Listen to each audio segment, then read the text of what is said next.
So today we're doing a short introductory video on Kant. I have to make sure to pronounce it not in the German way.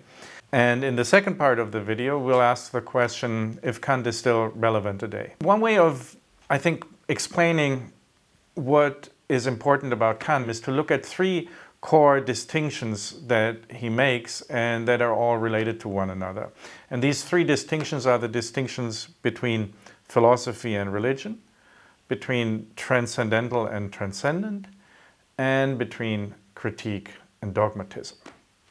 And eventually, these three distinctions will also help us to answer the second question, eventually, if he's still relevant today. Let's start with the first distinction, the distinction between philosophy and religion. One way of defining Kant's goal in philosophy was to use philosophy as a major tool for enlightenment. And enlightenment meant to move philosophy away from religion and to somehow even replace religion with philosophy. And he thought that philosophy hadn't done a very good job at this. Unlike the other sciences which had originally been a part of philosophy, but that then in modernity kind of separated themselves from philosophy and became natural sciences. Unlike all these sciences which made a lot of progress, philosophy had basically made no progress at all. It couldn't establish certain generally accepted truth. It didn't bring about any technologies either in natural science or in the social sciences. And that's what he called the scandal of philosophy, that it basically didn't really do its job to tell us something certain about very important things. Now, and the reason again why he thought that philosophy didn't really do its job was that it was still too much dominated by religion. He uses, and we'll talk about that later again, the famous metaphor of philosophy as the maidservant of religion. So that basically just philosophy was doing a supportive job for religion and just trying to prove, for instance, such basic religious claims as the existence of God or the existence of an immortal soul. Kant therefore thought it should somehow emancipate itself, and through this kind of emancipation from religion, it would eventually be possible to transform philosophy too into something like a modern science. But of course, this was difficult at the time because it was difficult to move away from religion, right? To somehow challenge specific, not only religious beliefs, but even religious methodologies, religious ways of thinking and arguing was already considered somehow very dangerous. But again, that was Kant's project to rebuild philosophy as a kind of a modern metaphysical science through rationalization, through secularization, through moving away from religion, and through, therefore, some form of enlightenment. Now, how did Kant try to do this? Well, he did it by what he called the Copernican turn, which can also be explained with the turn from a philosophy interested in solving problems of the transcendent to philosophy solving problems that are transcendental. And I'm explaining this now. So traditionally, religion was interested in transcendent questions. What does transcendent mean? Transcendent means going beyond experience. So questions about the existence of God or about the immortality of the soul are questions that move beyond that which we can experience in our regular life. Now, Kant's Copernican turn consists in the replacement of a transcendent approach with a transcendental approach. Now, what does this mean? Well, this means that on the one hand, such notions as time, space, causality, substance, the traditional topics of philosophy, were not actually any longer considered to be either in experience or beyond experience, but actually the conditions of experience. So again, more concretely put, time and space are not actually properties of things, but they are forms in our cognition by which we experience the world. So they condition our experience of the world, they condition our experience of the phenomena. Now, similarly, Kant also thought that ideas we have about the transcendent, like ideas like God, or again, ideas like the immortal soul, are not actually to be explored by reflecting on that which is transcendent, but by reflecting on where these ideas come from. So the ideas, for instance, the idea of God or the idea of the immortality of the soul, is also now from a transcendental perspective regarded as something that is already in our cognition, that is already in the way we think, that is already in reason. So reason from this perspective is not something transcendent, it's not a divine property, it's not something like a supreme mind that humans somehow participate in. It's also not something that is in experience, it cannot be understood by empirical research properly. For instance, we cannot really understand reason by doing brain science, right? Because brain science is concerned with empirical things. We also cannot understand it properly by doing psychology, because in psychology also thought is already applied in practice. The distinction between transcendental and transcendent, that reason is considered the condition of our experience, that which informs, which constitutes all our experience of the phenomenal world, of the world of experience, and equally that also conditions the ideas we have about the transcendent realm, again, ideas about God or ideas about the immortality of the soul. Now the third and final distinction, which is closely related to the second and the first distinction, is the distinction between critique and dogmatism. Dogmatism is basically a conceptual analysis of specific claims, for instance, religious claims, that try to grasp something that is beyond experience, right? Again, think about the dogma of the existence of God, and this can then, as previous philosophers did, through some form of conceptual analysis, that was the idea that the job of philosophy was to prove through conceptual analysis a certain transcendent dogmas. Now, critique then has something to do, or is directly related with the switch from the transcendent to the transcendental.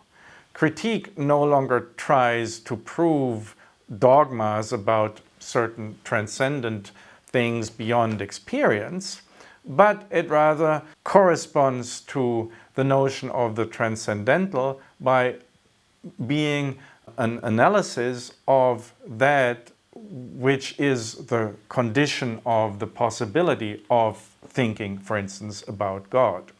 So Kant defined critique, for instance, in terms of a preceding critique of reason's own ability. It is something like, again, I'm quoting him here, the subjective investigation of reason itself, different from any objective and dogmatic investigation of things. So again, critical thinking reflects on the conditions under which thinking operates. Why do we think of God? How is the idea of God conditioned in reason? What are the conditions of the possibility of thinking about God? These are critical questions, as opposed to dogmatic questions.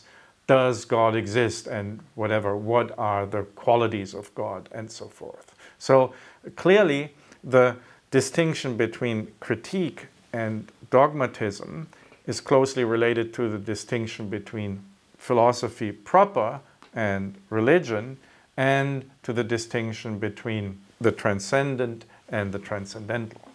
Now, what's the function of philosophy now, more concretely speaking?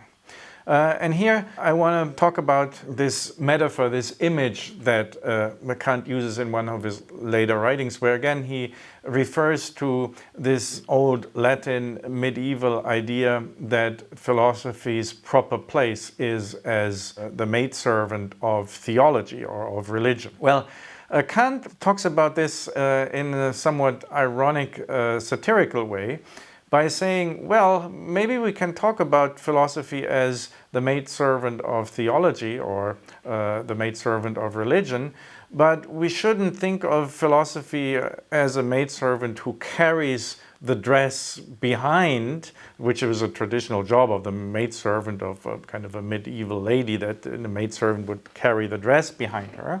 But we should think of philosophy as the one who carries the torch in front of lady religion. And this again directly relates to the distinction between the dogmatic and the critical method. The dogmatic method is, so to speak, the maidservant who does the work for the lady of religion. Whereas the torchbearer is the one who carries a torch, who carries the light and shines light on the lady, right? So, and in addition to that, it's also the one who leads, who takes the lead, who is in front of, who is more advanced, right? And who is basically enlightening religion. So that, of course, totally reverses the traditional idea of the maidservant's job. So by reinterpreting this traditional image, Kant reverses the relation between philosophy and religion, and now philosophy is supposed to be critical and to take the lead, to overtake religion, to guide religion, to provide orientation to religion, and to enlighten it about its own nature, right? By shining light on it, and thereby also secularizing it. Brings us to a different understanding of this scandal of philosophy that I mentioned at the beginning, right? Of course, the scandal of philosophy was first that philosophy, unlike the sciences, didn't really progress, didn't really produce results. But a second aspect of the scandal of philosophy is that it had been, so to speak, cowardish, that it had been a coward that was just always behind religion and acting as a servant and didn't dare to take the lead, right? This is also a sort of being a lazy, that philosophy didn't develop its own ways of thinking, that it just followed behind religion. So this is a second aspect, I think, of the scandal of philosophy, not only that it didn't progress, but also that it didn't dare to emancipate itself from religion, and that it didn't dare to take the lead. A final point about the function of a critical philosophy, that it also shows the limits of religion. Let's reflect on the question if this is still relevant. First of all, Copernican turn, Kant's critical turn, has been historically very relevant. Not in the way he imagined, right? He imagined that after him, philosophy would just be this kind of metaphysical critique as he had outlined it. It would just basically be some form of mop-up operations doing the same thing that he did, namely critiquing cognition, critiquing reason as the conditions of the possibility of how we experience the world and of our values, of our beliefs, of that which we consider to be true and important. That didn't really happen. But what happened was that this general shift towards critique as a method became much more common. This looking into the conditions of something rather than just trying to prove the correctness of something or to provide something like a conceptual justification or legitimacy to certain dominant ideas. So we have this already with Hegel, for instance, not very long after Kant, but Hegel then looks very much into historical conditions of having certain ideas, of having certain beliefs, of having certain values. And then shortly after Hegel, Marx looked critically into the economic and socio-political conditions of having certain beliefs, of taking certain things to be true, and so forth. Then with Nietzsche, again, not that long afterwards, we have a reflection on psychological, on physiological conditions of certain values that we hold, of certain, for instance, again, the belief in God and so forth. And this has a strong influence on Freud and many other 20th century thinkers. Then in the 20th century, we have a critical, in the Kantian sense, reflection on language, right? Richard Rorty spoke of the linguistic turn. Now, an investigation of language is considered a critical investigation into the conditions of having certain beliefs, having certain philosophical claims, taking certain things to be true, and so forth. And then finally, we also have someone like Niklas Luhmann, who looks into social systems, into communication, which is different from language, as also a certain social structure that conditions, again, certain values, certain beliefs, and so forth. So I would say, even though not in the Kantian idea of a critical metaphysics, still critique became a major method in 19th and 20th and also in 21st century philosophy, and thereby critique distinguished and philosophy separated itself, emancipated itself from religion. Now, is this still relevant today? I think it is highly relevant, and I just want to address this by quoting Michel Foucault. This is a famous quote, I think, and thanks to Dan Serafinas for pointing that out to me. Just quoting it here, Foucault said in an interview, "A critique is not a matter of saying that things are not right as they are. It's a matter of pointing out on what kinds of assumptions, what kinds of familiar, unchallenged, unconsidered modes of thought, the practices that we accept rest. Criticism is to show that things are not as self-evident as we believed, to see that what is accepted as self-evident will no longer be accepted as such. Practicing criticism is a matter of making facile gestures difficult." That's the end of the quote. So critique is precisely not saying something, for instance, religion is wrong. And it's also not trying to replace one dogma with a better dogma, right? A false dogma with a correct dogma, or one interpretation of a dogma with another interpretation of a dogma. That's what differing theologies had done in the past. As Foucault says, and this is, again, he's very Kantian in this quote, is to show the contingency, to show the conditions, to show the limitations of certain practices, assumptions that we take to be self-evident, and to take away this self-evidence. Now, again, why is this relevant today?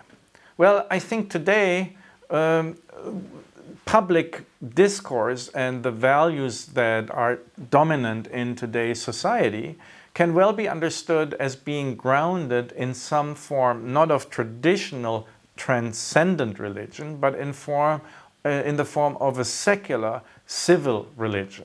When reading Foucault's quote, where he asks us to reflect on things that are not as self-evident as we believed, this immediately reminds me of what I consider to be maybe the mother of all dogmas that dominate today's civil religion, namely a central quote from the U.S.-American Declaration of Independence, right? The famous declaration, "We hold these truths to be self-evident, that all men are created equal, that they are endowed by their Creator with certain unalienable rights, that among these are life, liberty, and the pursuit of happiness."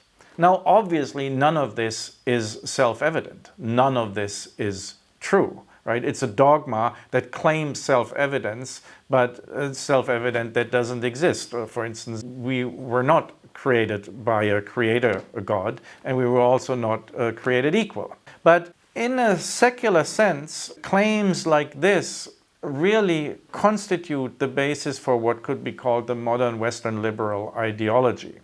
And you have basically two civil religious denominations now. The one on the right in North America, it expresses itself in some form of liberal individualism and belief in American values and so forth. And then on the left, we have a different interpretation of the same dogma, which expresses itself in the form of what now is often called wokeness, or identity politics or political correctness. These are all different terms for basically the second, supposedly more leftist interpretation of the same dogma.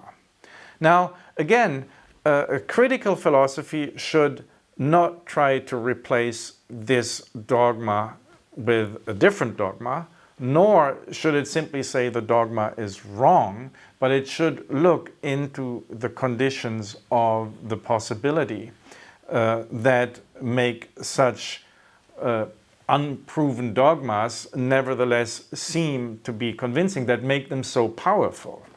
And from a Kantian perspective, maybe we can say that the scandal of philosophy today is that a lot of mainstream philosophy, a lot of academic philosophy as well, turns out again to be the maidservant of this new civil religion. It just sees its function in proving or outlining more clearly these dogmas rather than critically questioning these dogmas. And that's, I think, why so much of contemporary academics gives in to elements of wokeness, right? That is very similar to what in the past philosophy and other humanities did by somehow submitting themselves to traditional religion and acting as a maidservant for it. We can maybe say there is a need for a second enlightenment, a need for a new critique, right? Critique as a method should, at least to some extent, replace a dogmatism, and philosophy should try to regain its critical function, to exercise its critical function. Again, not proving the dogmas wrong, not replacing them with the right one, which I guess some thinkers today are in the business of. Most famous maybe Jordan Peterson, right? Who is not really in a Kantian sense critiquing the prevailing dogma, but just simply trying to replace what he considers wrong about wokeness with some form of a different kind of wokeness. So to replace basically one dogmatism with a different dogmatism.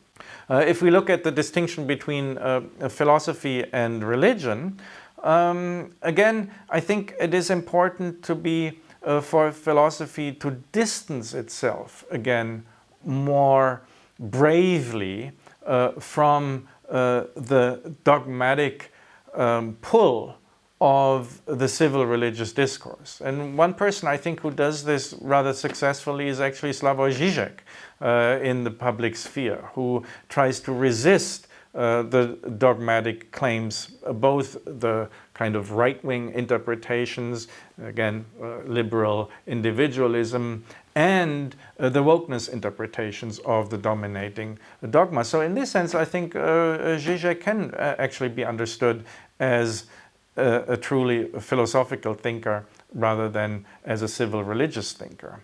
And then finally, if we look at the distinction transcendental and transcendent again, I think this is maybe the most important thing, that we actually try to look into more systematically what the conditions of today's dogmas are. And I think we have several options of looking into those. One, as I mentioned earlier, is theory of communication, theory of media. That seems to be, to me, a very important condition for making dogmatic values, making them widely known and making them accepted. So we need an analysis of media of communication, and thinkers like McLuhan or Luhmann do that job.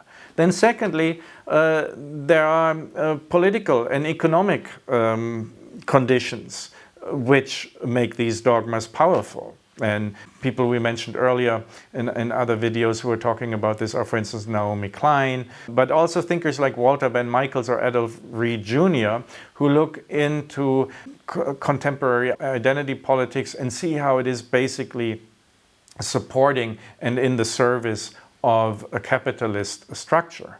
And finally, I think also we can look at certain identity technologies. I mentioned earlier prophelicity as also something that conditions the current dogmatic discourse, that mainstream dogmatic philosophies often do not dare to challenge.